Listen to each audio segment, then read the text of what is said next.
the first show is going to be all about discovery.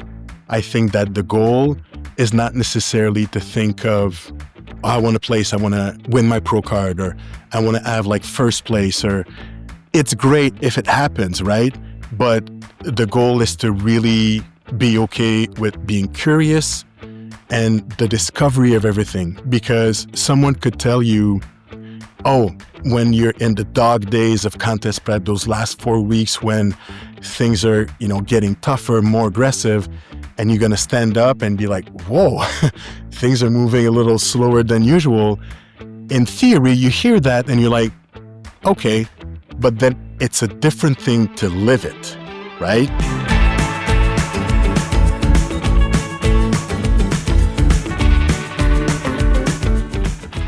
Welcome to Stronger by Design. I'm your host, as always, Michelle MacDonald, and today's conversation is with somebody who shaped my early career in ways I didn't fully understand until years later. Top coach Jean Jacques Barrett. He was my first elite coach back in 2010, long time ago. Together, we won 4 pro shows, including a world championship. He's coached hundreds of women across divisions and federations. He's developed athletes with discipline and structure, and he now co-leads Tulum Strength Club while promoting FMG Mexico. This episode is going to be dropping during peak week for the FMG Mexico show, but the timing serves a larger purpose. Many of you are either stepping on stage this week or you're closing out your season and trying to make strategic decisions about next year. You're surrounded by conflicting information. I know because I've been there. Much of it has been copied from male protocols or filtered through social media, and then very little of it actually reflects the realities of female physiology. JJ isn't interested in the myths. He's interested in what works because that's what shows on the stage. So today, we're going to address the 3 topics women research the most, but still struggle to interpret clearly. How to choose the right show with strategy, how to run an improvement season that actually changes your physique, and what matters and what you should stop doing during peak week. So if you're competing this week or mapping your 2026 season, pay attention. This is the kind of clarity that improves your outcome. Jay, thanks for being on the show. Wow, Michelle, with that introduction, I guess I want to say hi and goodbye. Like, it was pretty outstanding. Thank you so much. You are yourself a 7-time champion, Yeah. 2-time world champion. I mean, you're just racking up the pro wins at this stage. It's kind of crazy. Thank you very much. So let's dive into the first topic, choosing the right show with strategy, right? Like dream scenario, you're a coach, somebody's knocking on your door. Hey, I'd love for you to coach me. What would you say to them about choosing a show, right? Because women often base strategy on like how it fits into their holidays, whether their girlfriends are doing it, if it's close to their house, but not on competitive alignment, right? And then the result is predictable. We see totally rushed preps, rushed improvement seasons. Actually, we see that a lot. Totally unnecessary stress, both mental stress as well as physical stress. And really, and this is the kicker, guys, because you're putting a lot of effort into this, underdeveloped physiques. So I'd like to dive into that. First question is, what criteria should women actually use to choose when and where to compete? That's a really good question. I would say the first thing that I love to look at is how successful you are with your current habits, right? Is it easy for you? Is it easy for you to track your macros? Have you been successful with previous diets in the past? And the reason why those questions are important is because especially in the time of contest prep dieting, those tools will be bring to the extreme, under fatigue, under stress. And if you've never been necessarily too successful with that, if you walk in and you're like, hey, my girlfriend is doing a show like in 14 weeks, I never really dieted in my life. Well, chances are that your level of success is going to be like, the odds will play against you. So that's definitely, brilliant. that's definitely something that we want to take care of. And then based on that, with that specific scenario, we're going to make sure to log that in. And then from there, think of, okay, what could be like a potential trip? Um, Another thing that that we're going to be looking for is, okay, from a muscular development standpoint, based on the category you could potentially fit in, um, what is the roadmap to that? So, for example, if your category for women, generally speaking, at different level, we're going to be looking for building the glutes, building the shoulders, building the back, based on where your current level of development, physical development is.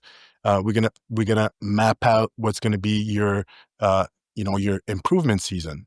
So, generally speaking, anywhere between six, sometimes to 6 to 9 months, we're going to make sure to tailor a plan, a workout training plan that will allow you to build that muscle tissue. So we're going to be looking at the proper calorie environment that you will need to be in. We're going to be looking at training execution, quality of movement, the understanding of principles like progressive overload, and then from there we're going to get the ball rolling. And the reason I love to go for somewhat of a longer period is because this is where we're able to see the cumulative effect of those principles that are applied in the gym, in the kitchen, and with overall recovery. So Gotcha. Well, what if yeah, they want to compete that year, right? yeah. Well, again, it's going to be a matter of somewhat where your starting point is. So let's say if you have someone that comes to you, and let's say you would have 10 months, and you look at that individual and you're like, you know what? From a muscular development standpoint, from a body composition standpoint, we have 10 months. First time working with them, we reverse engineer. We're like, okay, possibly we might need 5 or 6 months to make sure that the dieting protocol, the final diet leading up to the stage, is going to be taken care of. It leaves us maybe like 4 or 5 months in terms of the improvement season. If we believe that that person in those 4 or 5 months has the tools to be able to get the necessary level of improvement, so that when they start their diet, they're able to unveil, at show day, the build that they have that would fit the category. Definitely, we could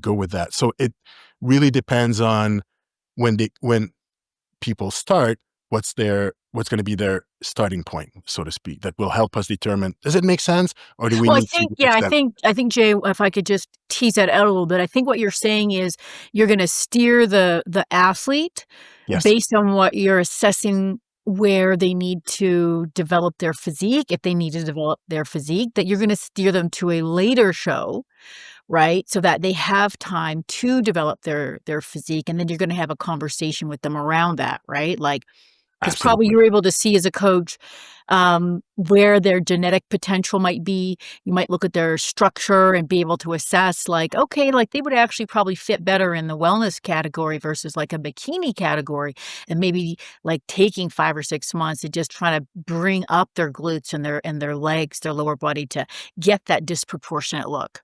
Right. So you're looking at their physique and then coaching them from there. Yeah, definitely. I guess that was the other part of the equation. Thank you, Michelle, for bringing that up. If you got that individual that says, hey, I would like to do something like within a year, and their starting point will not necessarily bring out the best, then we have a conversation of, okay, well, based on the fact that we need that window to get you ready from a conditioning standpoint, which is usually between anywhere between like 4 to 6 months, so 16 to 24 weeks. Um, then from there, how much time do we have to develop? Does it fit from where you are?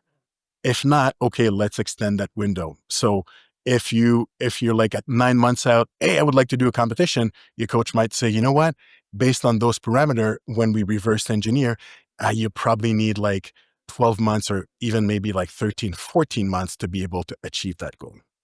Gotcha. Yeah, I mean, I've seen some of your athletes, like Sharon out of New Zealand, Genevieve, let's Yes. see, I just saw her photos show up on my feed, and they put on a great amount of muscle. And I'm sure that you've had to guide them around when to step back on stage again between shows. So I'm sure that's a big part of the equation. And I wish more women would pick shows strategically, giving themselves time to actually improve their physique.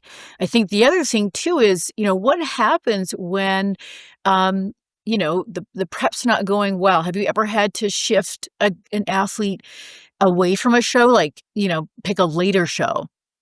Yeah, definitely. It happened in the past. And if you allow me, Michelle, for different reasons, right? Um, for example, let's say you have someone that, in the course of prep, um, works become like really, really chaotic, right? Their level of systemic stress just like starts to rise up, rise up, rise up, rise up. And the body doesn't necessarily like recognize stress. Oh, that's stress from work. That's stress from the diet. It's called stress, right? And if you go too much over the threshold of the body being able to uh, adapt to that stress and help you progress, and you start to see that no, things are getting a little bit counterproductive. You're not able to meet the timeline that you're supposed to meet. Then it's a conversation of, hey, I'm not in a position to tell you to stop going to work, right?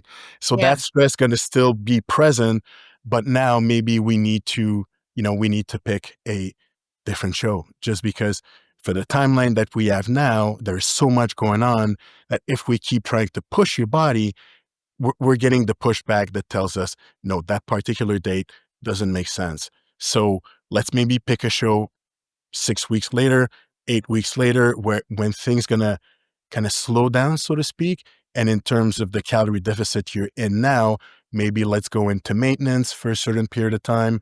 Let things like kind of slow down outside the context of prep. When things starts to slow down, okay, we go back into the calorie deficit. It's enough stress to create change, but also a level of stress that your body is able to resist and adapt to, so to speak. So that could be Mm, one reason. The other mhm. reason could be, you know, you give yourself like a specific timeline, and then it takes longer for athletes to get ready. I don't know if you remember, Michelle, our friend Denis Penneau, a famous natural Canadian bodybuilder. Uh, we were all laughing. I remember he was saying, okay, 18 weeks out, that's the timeline that I give myself.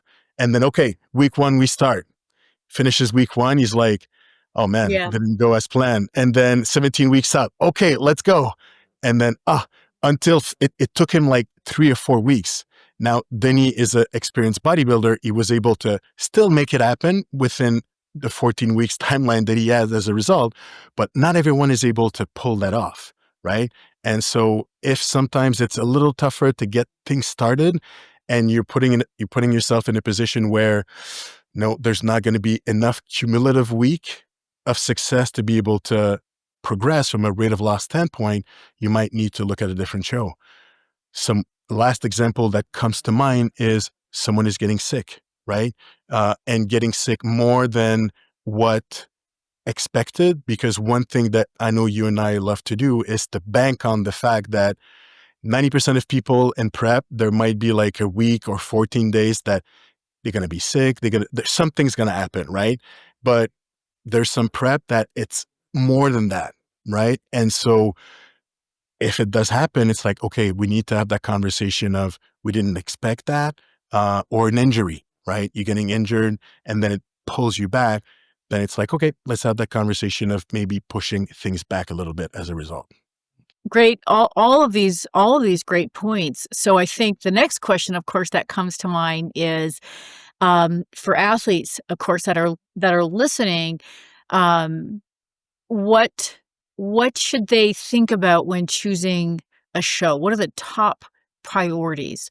And how important is it for your first show to bring a competitive package? What does that mean? Could you explain that a little bit? So the takeaway that I'm trying to pull from this is what should athletes listening to this consider when they're picking their shows, and how important is it to bring a competitive package to the stage for your first show? The first thing that I'll look at is, especially it's going to be applied more so in the contest prep season, because that's where there's the most stress that is imposed on the body. Um, are you working on 4 big projects at work, or, are you renovating your house and it's a massive project? Is there something so massive that could have like a, negative impact on the execution of your prep? If so, might not be the right time to you're working on your I'm going to get my doctorate and it's going to take like all the mental bandwidth to be ready for that. Well, maybe it's not time to get ready for a show at this time. So life will definitely have an impact on which show to pick. Also, that comes from you, and that comes from, our friend Hattie Boydell. Um, when you do when you do start a contest prep, you want to start with the feeling of, I did really good into my improvement season, right? Whenever I wanted to build, let's say, want to bring up like posterior chain, I want to bring up my glutes, I want to get the growth I'm looking for.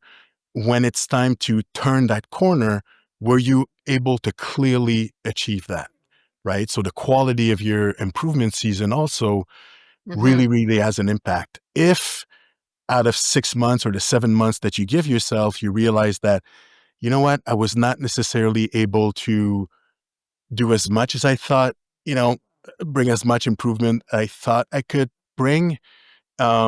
Then when it's getting closer to do that pivot into contest prep, maybe you have to ask yourself, is it the right, will I see something clearly different? And I mean, it could be like a difficult conversation to have, difficult reflection to have, but you do need to ask yourself that question, because I've been in a position that for consecutive years in a row that I would show up on stage, shredded, awesome, but it was really hard for me to see improvements until one day you said, JJ, yes, Michelle, did you do the work that needed to be done in your improvement season for the past 2 years? And I had to be honest, and no, I didn't. Okay. Next step for you to become like a really good competitor and see progress, you have to be as dedicated in your improvement season that you would be in your off season. So Yeah. Mm. maybe that's a priority in terms of how you execute your improvement season. But I do think it's really, really, it's a priority, especially for a long time, that has to be you know, taken into account, definitely. Um, from a beginner standpoint, um, I would say that I think it's Steve Hall from Revive Stronger who said that um, the first show is going to be all about discovery. I think that the goal is not necessarily to think of I want to place, I want to win my pro card, or I want to have like first place, or this. It's great if it happens, right? But the goal is to really be okay with being curious and the discovery of everything, because someone could tell you, oh, like when you're in the dog days of contest prep, those last 4 weeks when things are, getting tougher, more aggressive, and you're going to stand up and be like, whoa, things are moving a little slower than usual.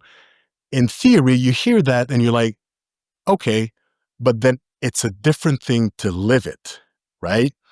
And so, um, if you give yourself grace in terms of, okay, I'm gonna go through experiences that I never necessarily really faced before, um, and allowing yourself to I might make mistakes. I have some athletes for this FMG Mexico show that they were in positions that they never really faced before, right? And oh, first thing, there's a peanut butter jar in the cupboard, and they ate like a third of it, and they were like, "Coach, I don't know what happened," right? It's your first time, right? So from there, okay, let's strategize. Let's see what happened, so that maybe it slowed you down a little bit in terms of your progress. But hey, you know what? This is why we do the first one, so that when you do the second one, your process is even better. The gym, performance in the gym. You need to stay as strong as you can all the way through, right? Hey, I remember my first competition when the usual energy that I have in the gym, I didn't have. It clearly affected my performances in the gym. And objectively, much more than what, how can I say this? I had energy to do the workout and perform the way I could have been able to work out, but being in that state of lower energy for the first time, I was like, oh my God, I don't know if I'm going to be able to make it happen. Right. And then I was going much lower. My performances in the gym, because of that, like really kind of paid the price. Was I able to maintain as much muscle tissue that I could have maintained? Probably not, but it was the first time, and I had to be okay with that. Right. So that's what I mean by the discovery of everything. Lastly, show day, right?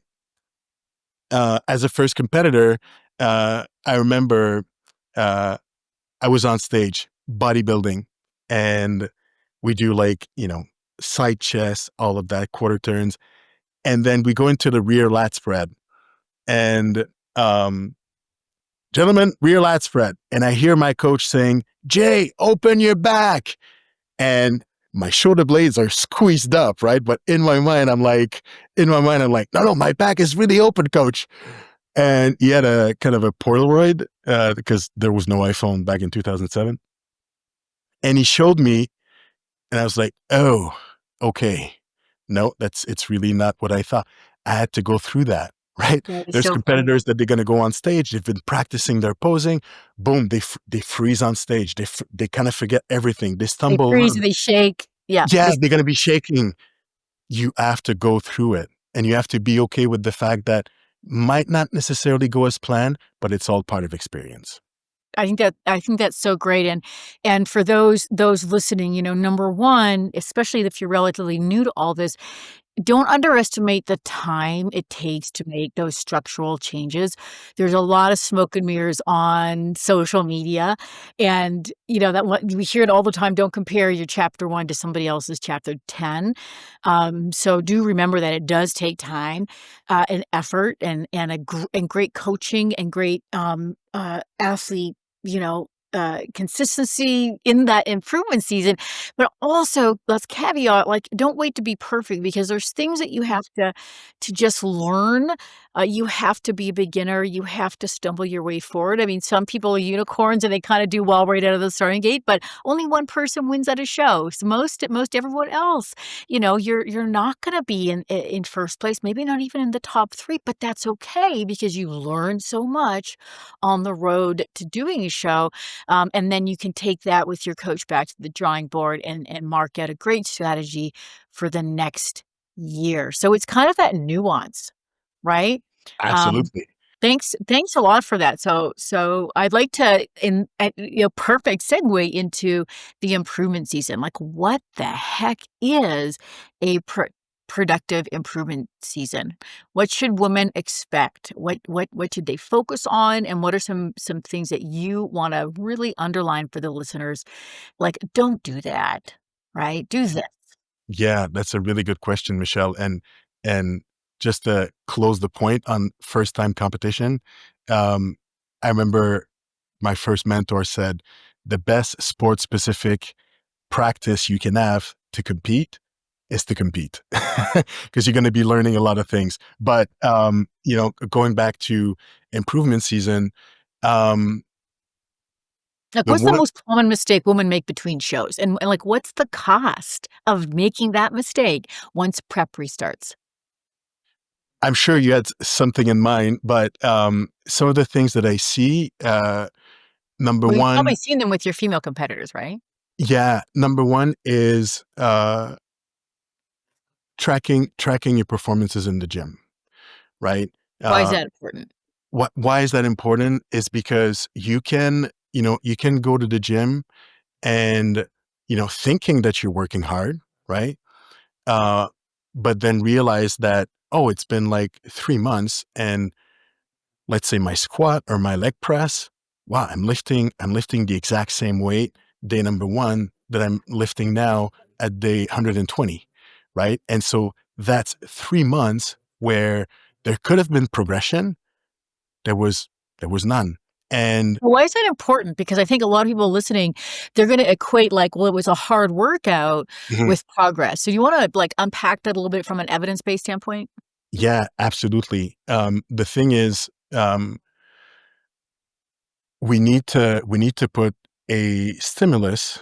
Uh, we need to put a specific stimulus on the muscle so that there's hypertrophy signaling that is sent, and from that, the defensive mechanism, so to speak, is to say, hey, we need to build a little bit more muscle tissue, we need to create a little bit more muscle protein synthesis, right?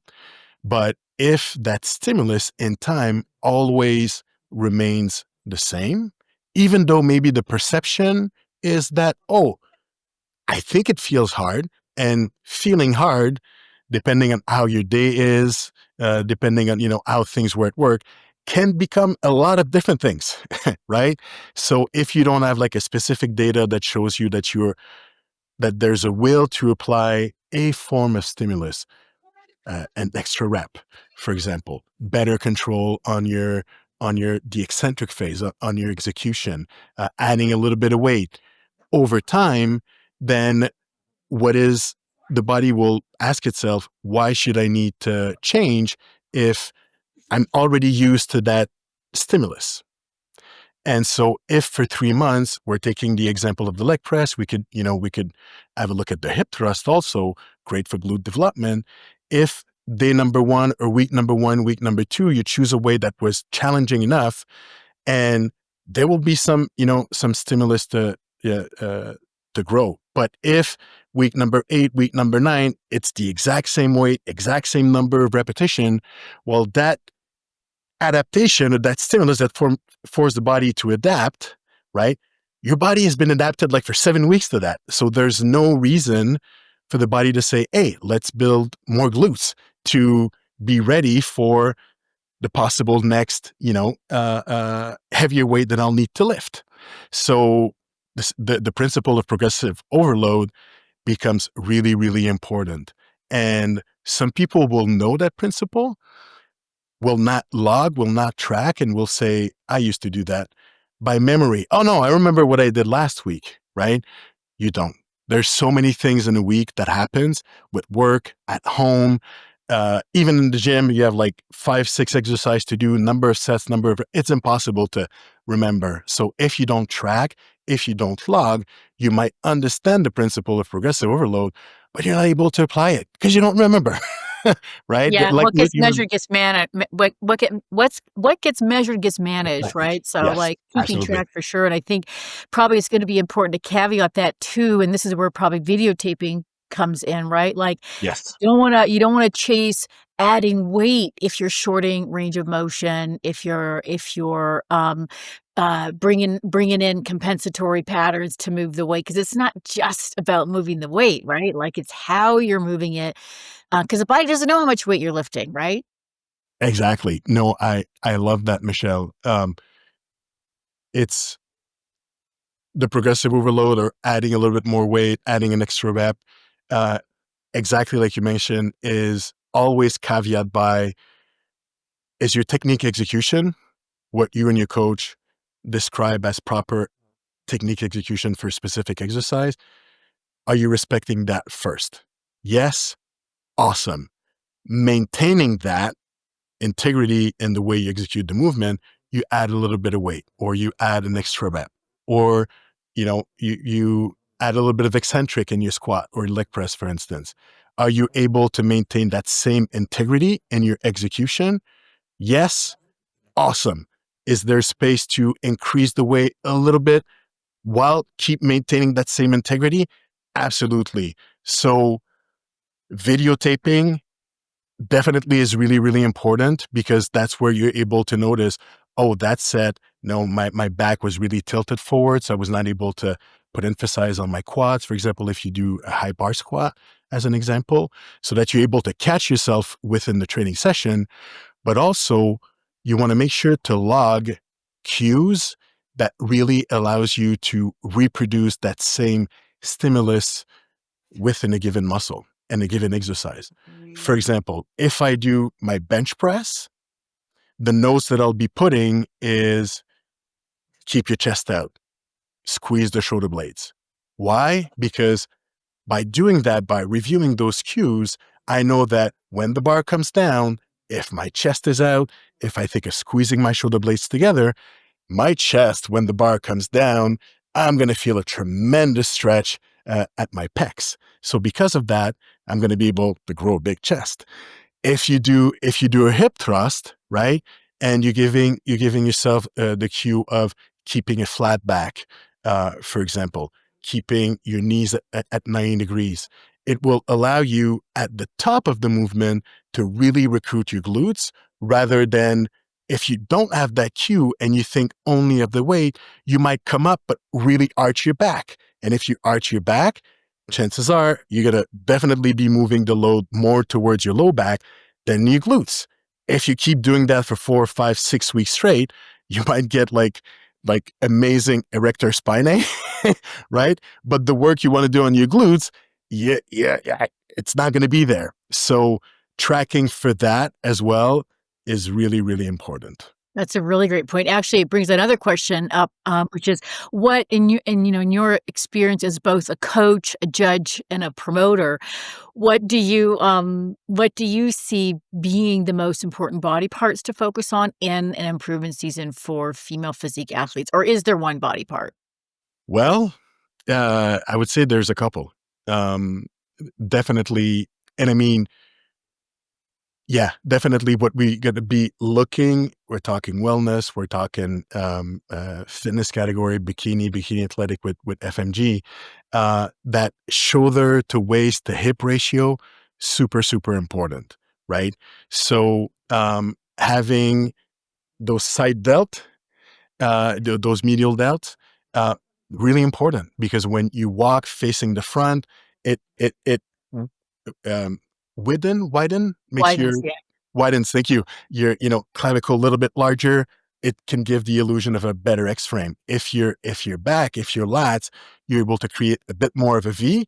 A No matter kind of your hip structure, whether you have like smaller hips or wider hips, it's definitely going to help creating that illusion of a smaller waist. Um, and then obviously the glutes, for bikini category, bikini athletic category, wellness, really important as well. So those, I would say, are the main kind of staple in terms of muscle groups that you want to improve upon.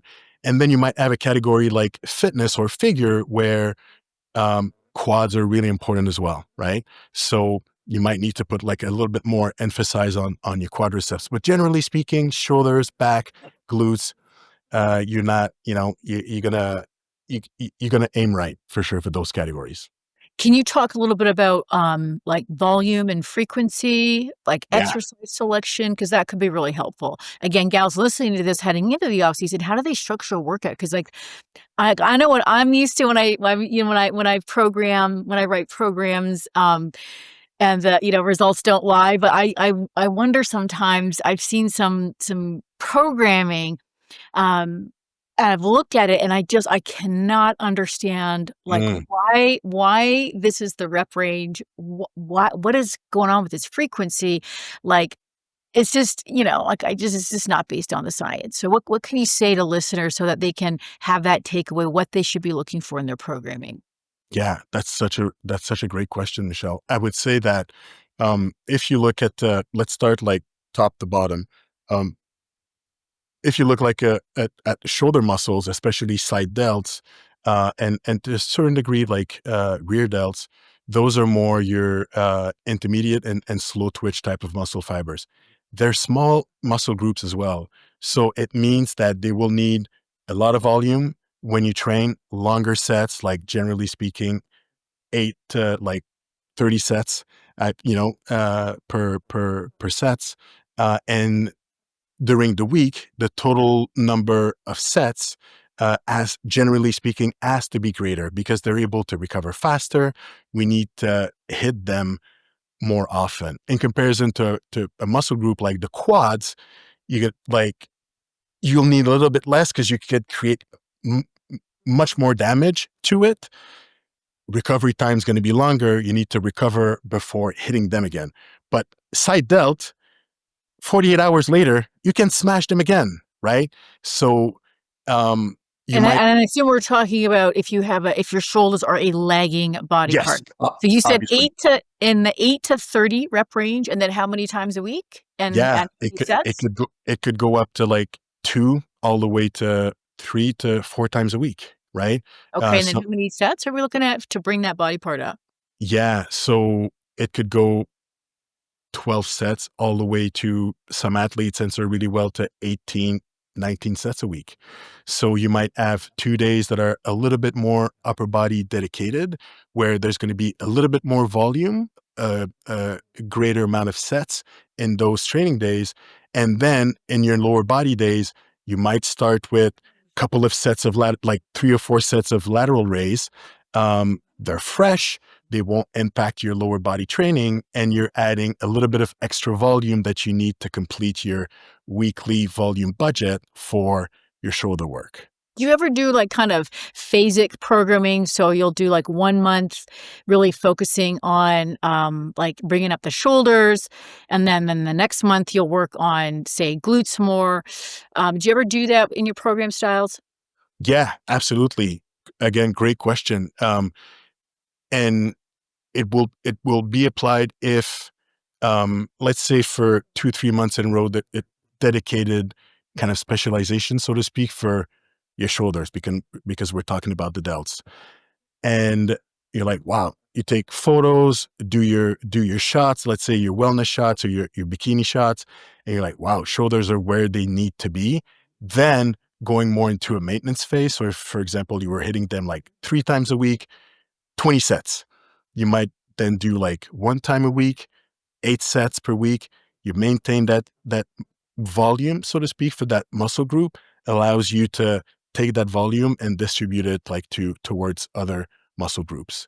Yeah, I think Um, that's probably a mistake that gals make is they try to do everything in the same yes. program. And, so we got a lot of junk volume, Mhm. long workouts, or just realistically, like, you can't train that often, and so people end up skipping things, right? And it's consistency in the off season is so Super important. important.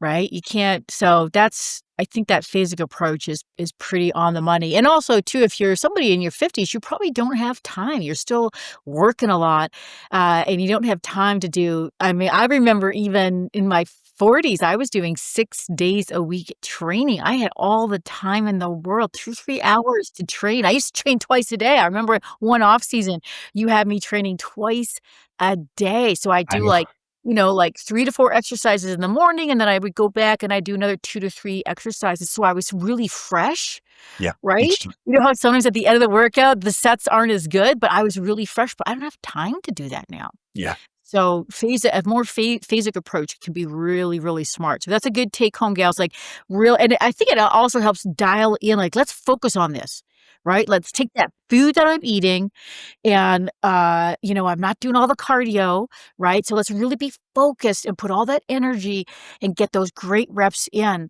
And I think that's one more thing I'd love to pick your brain at. Like, how do because so many gals treat the improvement season. I mean, they call it the off season, right? They just kind of casually reset and like weeks are going by, months are going by, and sometimes I'm a coach, I'm like going, the time is running out. Like it takes like, you know, Time. thousands of reps to build Yeah. tissue, right? And Mhm.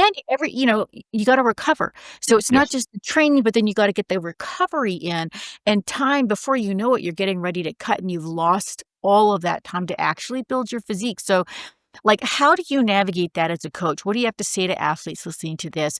A lot of gals are already in their improvement season or they're about to start. If they're doing your show, they're going to be starting it. How do they maintain that focus and that passion heading into their off season to really do some damage and build their body, their next stage body? Yeah, I love that. I think, I was listening to John Jewett, amazing bodybuilder with J3U, and one of the thing that he mentioned that I thought was really applicable is finding a way to create urgency in your improvement season. Oh, I And like that. yeah, and the thing is in contest prep, the urgency is, well, I have 5 months or 6 months to get ready for that specific date. I'm gonna be in a tiny, tiny, tiny brief, in a tiny, tiny, tiny bikini if you're a woman. So you're like, no, I need to be in shape, right? So everything, that high level of alertness is really present because of that. Now, how to transfer that into the improvement season? By reverse engineering, right? So let's say if you compete December 6th, next show in theory is like December 6th. Um, Finish the show, you'll probably have like a month or so, let's say 4 to 6 weeks, that will be more your reverse slash recovery phase, right? So um, calories will start to ramp up again. We're gonna bring your body into a hormonal profile, hormonal environment that you're going to be in a position like at the end of that 4 to 6 weeks to then, okay, we can bring the training volume up. We can bring some intensity back at the gym. We can add in a little bit more food that we know the body will be efficient at using so that we are in that environment to be quote unquote productive again. Right. But then you look at it's like, okay, 4 to 6 weeks. Then you look at the end, at the back end of the year. How many weeks did it take you to get truly stage lean ready? It took me about like 22 weeks. Perfect. So now 22 weeks plus, let's say, 6 weeks. Now we are at 28 weeks, right? You're like, yeah, 28 weeks. How many weeks there's in a year? 52. Okay. Well, now we have like 24 weeks to work with, right? And there might be a week there that a week or two where there might be a deload here and there. You might go on holiday with the family for a couple of days. There might be a business trip because you're a busy businesswoman. You can count maybe at least 2, 3 weeks that training's going to be a little bit more on the down low. Oh, now it goes from 24 weeks to like 21 weeks. Goes by fast, right? So if after the initial 6 weeks, you kind of, you would be ready to start, but like, or you didn't necessarily respect it, so to speak, your recovery, your reverse diet, let's say you're too high in body fat, for instance. Holy snap, there will be a need of a number of weeks at the back end that your coach will need to consider to say, okay, there's probably like another 4 to 5 weeks to reestablish that to be in the appropriate window to when you start the prep, you're not starting from too far, but it's another 4 weeks that you're slashing down. Then if you're at the gym and you don't It really, sounds like it's not working very well. no, but well, So, at- so in- what can the athlete do, JJ, to really dial in and make the most of their improvement season? yes. And I agree, Michelle. Like it was the kind of the worst scenario, but it was a way for me to show that, hey, no, that urgency needs to be there for the number of weeks that you need. Well, it's all the habits that you've cultivated in your contest prep. You just transfer into your improvement season, right? What's going to be different? Will you still be tracking your macros, planning your meals, et cetera, et cetera? Yeah, absolutely. What will be the main difference? Well, instead of being like in a deficit, gradually I'm going to get out of that deficit and I'm going to go into whatever you and your coach think will be the appropriate calorie range to be efficient into the improvement season. Cool. Okay. So same habit, different numbers. In terms of your check-ins, right? Will you stop checking in? No, you're going to keep your check-ins. You're going to still be details in terms of the photos that you're going to share with your coach, your measurement, your body weight. Why? Because we need to know that things are heading in the direction that we want in the recovery phase and then in the improvement season, so that you stay in the range from a percentage standpoint of rate of gain, that you're still there. So same habit that you had like on the way down, boom, you bring on the way up. You were tracking your workout sessions. Yep, I was tracking. Same thing you didn't want to lose strength. Now you want to gain a little bit more. Same thing. Your sleep. That's one thing that usually goes out the window, right? You were bang on at doing everything that needed to be done to have really efficient sleep, right? All that structure, the routine, same thing has to be applied in your improvement season, because sleep now will help you recover, but it will help you grow as well. Make good use of all the calories that you're getting in, right? So structure of the day. You were walking, let's say 10,000 steps. Maybe now it's going to be down to 6,000. The same habit that you have to take the dog out, walk when you go to the grocery store, take the stairs, all of that, it's going to be very, very similar. Why? Because if you go from 10,000 steps to 0 steps, or sometimes if you work at your computer, some days I'm like, oh my God, it's been 8 hours. I had like 500 steps in my day, right? Well, it's going to limit the ability for you to extend your off season, because your body composition might change too fast. So you're going to try to keep the same habits. And I do believe that if you bring that, again, similar level of structure, similar level of urgency, understanding the why behind it, you doing it to make your improvement season productive, so that you're not 6 months later like, oh, we need to start cutting, but man, I didn't maximize at all. And you feel kind of regretful. Habits that you do now, understand that it will have an impact for later. Do you use metrics at all, or set performance goals or anything like that to help your athletes have a more focused off season? Absolutely. And we will be doing it, especially around lifts that can have an impact on certain body parts that they want to, improve upon. Right. So if we're talking, you have that wellness athletes that, keeps the one improving glutes, creating a bit more imbalance upper and lower body, then performance goals and improving your hip thrust, right? Could be certainly be one. Um, Improving maybe your hinging type movements, so your RDL or your barbell good morning, for instance, might be another.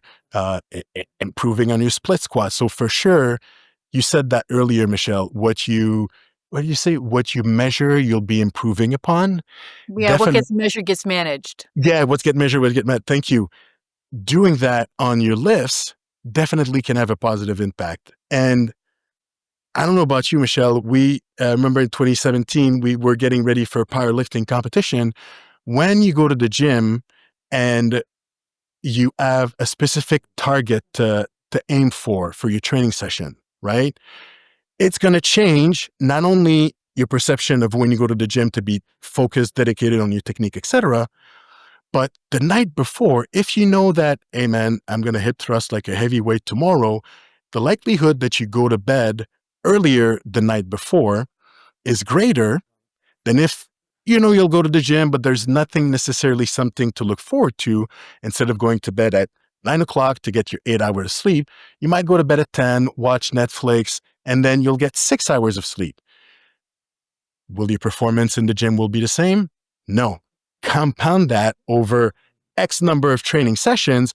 If half of them you're in an underperforming environment, chances are that, you wasted half of your time in your improvement season. So having something to look forward to has an impact on the training session, but also in the rest of your life. Makes it more purposeful. Let's dive in now to peak week, because I know people will listening to this and they're in Yeah. peak week, and Like they want to know all the things, what to do, what not to do. I know I've done so many peak weeks where I am so hyper focused. I'm reading all the articles in like bodybuilding.com and T Nation and all the forums to try to like get that little edge, Yes. right? So let's talk about that, right?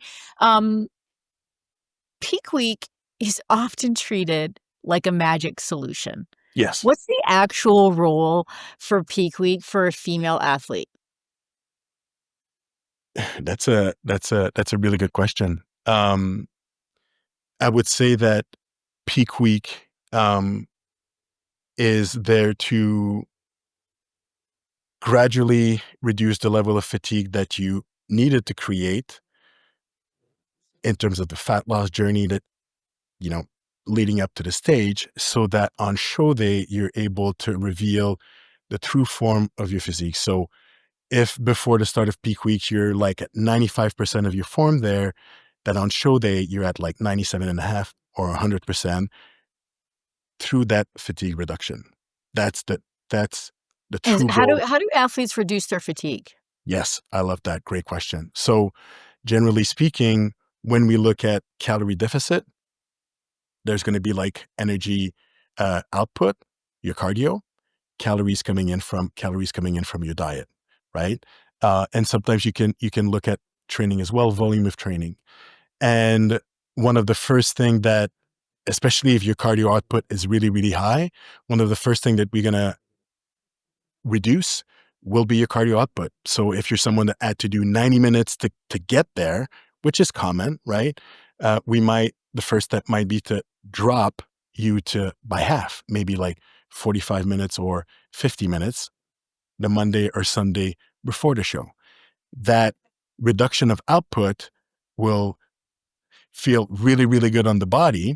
And things such as water retention, maybe sleep disturbance that comes from the fatigue that was accumulated, digestion will start slowly, surely improve. If you sleep a little better, right? Then, the next day you're fidgeting a little bit more than usual. Right there could be like a slight bump of your knee just from the fact that you're a little bit more fresh. Um, if let's say because of the fatigue that you were accumulating, we see with some gals, we're going to see like water retention, for example, at the legs, the quads, a little bit of the glutes, the lower abdomen. First thing that we start to see, the fatigue starts to drop, cortisol starts to drop, water retention starts to drop as well. And then gradually throughout the week, we starts to see water retention coming down. And then the athlete wakes up one morning. Wow, coach, I'm seeing my quad lines much better now. I have an athlete, she wrote to me, she's like, oh man, those 2 days of, reducing cardio, I see my ab muscles much better. Digestion was better. Fatigue was tapered down. Yeah, So it's funny because people think that not doing cardio is the secret, and it's like no, you need to get those reps in because it's driving the bus, but it's also potentially, depending on the female, masking the actual progress, right? So you yes, take that you remove for a day or two or whatever, and then you shed that water, as you said, but it's not because you're not doing cardio. Doing that cardio got you to the place where you need to do it. Yeah. where you're ripped, but then you have to remove some of that fatigue to get the water to drop off. Yes. Beautiful. And what other ways are you looking at peak week in order to maximize your athlete's physique on stage? Yes. I would say that one thing that can happen also is because of the nature of the calorie deficit, certain muscle group could have the tendency of, in jargon, we say flattened out, right? Uh, they get flat. And so for some, it might be, let's say their quadriceps, for example, we might not see uh, the amount of line that we would see normally just because there's a little bit less, let's say, water or glycogen in their quadriceps. So I love to think of a Ziploc bag. So your Ziploc bag, rather than being full like this, because you use a lot of water, you lose a lot of carbs to do the cardio and everything, your Ziploc bag becomes like a little bit smaller, right? So it doesn't push as much into the skin. One athlete that I have in mind, Hattie, for example, Hattie Bordeaux, it's going to be in her glutes, right? Her glutes will really get like on the smaller side of things. So then in peak week, once we reduce the fatigue, we bring down fatigue, then we're going to start to integrate like a little bit more carbohydrates. Obviously, carbs will attract water into muscle tissue. So that Ziploc bag that is like a little bit more shriveled up starts to inflate, push more through the skin. And because of that, whoa, she appears to have like a much bigger glute, which is what we want to present on stage. Muscle definition is how full a specific muscle group can be, Mhm. combined with the lowest level of body fat, category dependent, right? And so we need to attack it also from the front of, or from the angle of, hey, let's give ourselves a little bit more food so we're able to inflate that Ziploc bag. Yeah, I think that's a great point. I think of, some lineups that I've watched, mm, and that I've judged, right? And you'll see some people on stage, and it's hard to tell, like, you know, did they lack conditioning, Yes. or did they have a really poorly designed peak week, Mm, flatten them, and caused subcutaneous water retention, right? yes. Because those 2 things can both happen. So I'd like you to speak a little bit about that, right? Like, you know, peak week can't make up for poor conditioning. So can you explain what that means? Absolutely. I mean, hmm, from which angle could we take? Okay, if you so I'll give so if you have an athlete that for example, still has a little bit of of body fat to lose, right? Um, Sometimes the best strategy for that athlete is to, and it could be sad for them because they see their friends like eating their carbs on the Thursday and Friday, but maybe for them it's to stay maybe lower in terms of their carbohydrate intake and their food intake, because the best look that they have is when they wake up in the morning, for instance, right? And then if their body fat percentage would be like a little bit lower, right? They would have the opportunity to eat a little bit more throughout the day and have like maybe a little bit more carbohydrates. But in their case, if they do that throughout the day, if you realize that, oh, they don't get better, well, for them, they're going to have like a different peak week strategy to not counteract, but to address the fact that if they look better with less food, they look great in the morning, then your peak week strategy is going to be tailored for that, especially on show day. So will it will it completely mask, so to speak, the fact that maybe we needed a little bit more body fat to be shed? No, but it could be somewhat of a way to do the best with what we have at that time to present a physique that's going to still be, somewhat competitive on stage. Um, but Michelle, just to make sure, is there a specific example when you say a peak week cannot mask poor conditioning? The one thing that No, I'm no, that's fine. I think okay, you hit the nail on the head. okay, Like, perfect. I think gals need to hear that, Yes, especially like if they're comparing peak weeks with somebody else. Like no 2 peak weeks are the same.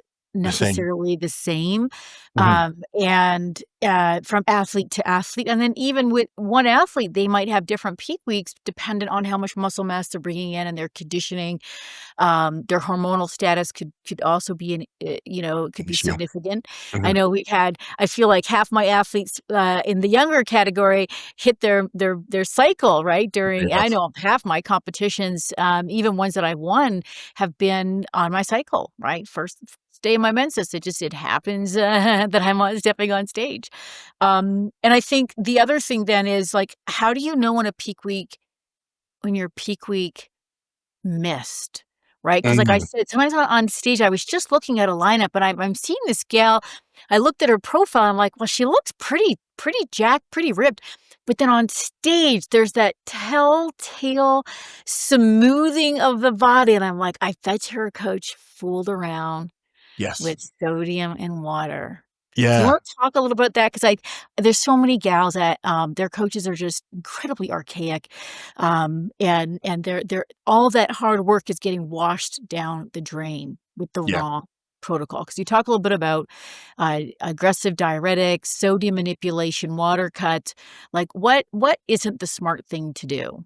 Yeah. I love that. I mean, the the first thing I would say is that sometimes sometimes, man, with all the filters, um, Instagram, you see a photo on Instagram, you see someone like a week on, and you're like, "Holy smokes," right? Sometimes it's gonna reflect on stage, but sometimes, ladies and gentlemen, it won't, right? So you wanna be mindful of that too, right? Again, like phones with filters, etc., it could make you appear. But if it's not the case, if truly the physique that was like posted on Instagram a week before is like the physique that it is, um, some of the things that I see are, yeah, aggressive water manipulation. So um, some I've been at people, shows where people haven't had water all week. yeah, all week, and they're Crazy, right? Or no salt yeah, all or no week. salt. Yes, And they're and drinking purified water. It's like, "Oh my gosh, yeah, and your then sodium, your electrolyte water balance it's is off. way off And the charts, and you'd be lucky if you don't have, like, a heart issue." yeah, and then those athletes, you ask them, "Hey, when a week ago, what were you doing?" Well, I was drinking like 4 liters of water and I had like, let's say, 3 grams of sodium in my food. And I would go to the gym and I would be super pumped when I would train. Um, and okay, what has been different like, Thursday and Friday leading up to the show? Well, we went from like 4 liters of water like on Wednesday. And then on Thursday, we went down to two. And then on Friday, we went down to one because we wanted to be dry on stage. And yeah, we cut sodium like on the Friday. For an individual that's going to be like, especially an individual that's going to be like on the leaner side of things, that Ziploc bag example that I gave earlier, if you do that, what happens is that they're already in a state of, if you just cut water just a smidge, they're going to start deflating a little bit. If you cut water too aggressively, they're going to just get themselves like dehydrated, and all the water that they were able to retain in their muscle tissue with proper amount of water, proper amount of sodium is all vanished. So then they come on stage, you would, and judges don't do that, right? They're not like, "Oh, this one, skin full at the belly, 2 millimeters." You don't do that, right? Obviously, it's the look that we're looking for. So, but you would Great pull, point. and you would be like, "Man, that individual is really lean, like body fat is really low." But their muscle envelope in terms of water and sodium gone. So it appears flat. So you look at them on stage and you're like, "Oh, they look smooth," right? They are they out of shape? And then they go out for dinner with friend at night. They have a burger, some fries, they drink, they relax, they wake up the next day, bam, they're as filled up as they were a week ago. What happened? They add water, they add sodium, they rehydrated, and in that specific case, that's what they needed to get that muscle fullness that they were looking for. And you would put them on stage now, and you would see two different person. So that would be an example of that was unnecessary to go too aggressive. And one thing that one thing that I find pretty useful um, in terms of avoiding that type of situation is to, across peak week, take your body weight at different times of the day. So morning when you're fasted at around maybe 10 or 11, when usually people will kind of step on stage, and also pre-bed, um, to be able to look at what could it give you like an indication of what could be the weight and the next day when they wake up in the morning. And the goal is to associate as much as you can a look with a body weight, right? So if your athlete, let's say midweek, 125 pounds, that's what we're looking for. That's where they look like the fullest, the leanest. if one morning they wake up and they're like 123 and a half, and it's the Friday, then don't cut their water.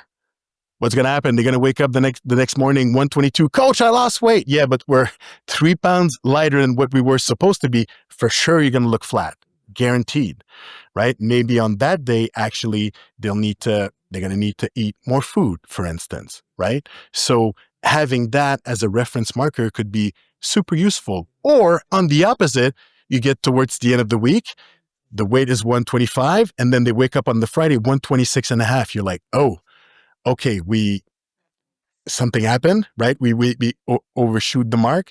It's supposed to be a high carb day on that day. Okay, no problem. Let's just reduce the intake of carbohydrates for that day, right? And so keep the water pretty much the same, reduce carbs.